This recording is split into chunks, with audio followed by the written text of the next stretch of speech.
Mains में paper जो हुआ था उसमें क्वेश्चन नंबर 3 जो था 5 मार्क्स वाला, उसमें मैंने पूछा था खाने को एल्यूमिनियम की फॉइल में ही क्यों पैक करते हैं।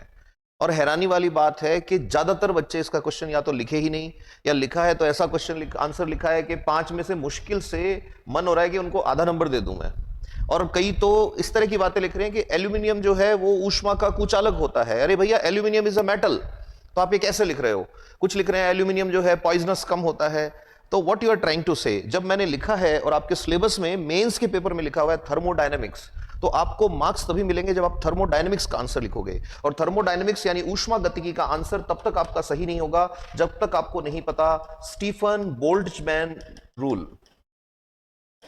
स्टीफन बोल्ट्जमैन रूल या लॉ, स्टीफन बोल्ट्जमैन रूल या लॉ मैंने आपको बताया भी था। आगे जब पढ़ोगे तब भी थर्मोडायनेमिक्स में बार बार आएगा कि हीट लॉस जो होगा dq upon dt, heat loss जो होगा वो होगा Stefan Boltzmann constant, emissivity, area और टेम्परेचर जो है उसकी 4th पावर के इक्वल। अब यहां पे dq अपॉन dt क्या है, रेट ऑफ हीट लॉस, ऊष्मा के ह्रास की दर, किस दर से ऊष्मा जाएगी। ठीक है, ये स्टीफन बोल्ट्जमैन कांस्टेंट है, इसकी वैल्यू हमेशा सेम रहती है, ये मैंने आपको पहले चैप्टर में बताया था। ये क्या चीज है, ये है एमिसिविटी।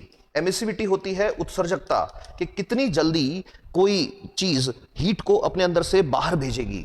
और एरिया, ए क्या है, एरिया क्षेत्रफल, और टी क्या चीज है, टेम्परेचर का डिफरेंस। तो ज्यादा सही इसको ऐसे भी लिख सकते हो कि temperature of food minus temperature of surrounding, चारों तरफ का परिवेश का तापमान, उनका जो अंतर है उसकी चतुर्थ घात। तो एरिया यहां पर मैटर नहीं करेगा क्योंकि उतनी बड़ी फॉइल किसी और चीज की भी ले सकते थे आप। हमारा सवाल यह है एल्यूमिनियम का ही क्यों लिया।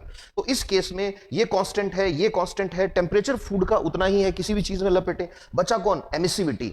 तो इसके आंसर में आपको मार्क्स तब मिलेंगे जब आप ये बताएंगे कि एल्यूमिनियम जो होता है उसकी एमिसिविटी की वैल्यू 0.03 के अप्रॉक्स होती है, मतलब ऑलमोस्ट जीरो होती है। तो एल्यूमिनियम एक ऐसा मटेरियल है जिसकी उत्सर्जकता, कौन सी उत्सर्जकता, ऊष्मा उत्सर्जकता, थर्मल एमिसिविटी ऑलमोस्ट जीरो होती है। तो जब इसकी ऊष्मा उत्सर्जकता ऑलमोस्ट जीरो है तो ऑब्वियसली इसके अंदर जो फूड रखा हुआ है उस फूड की हीट को बाहर जाने से ये रोकेगा, पहली चीज।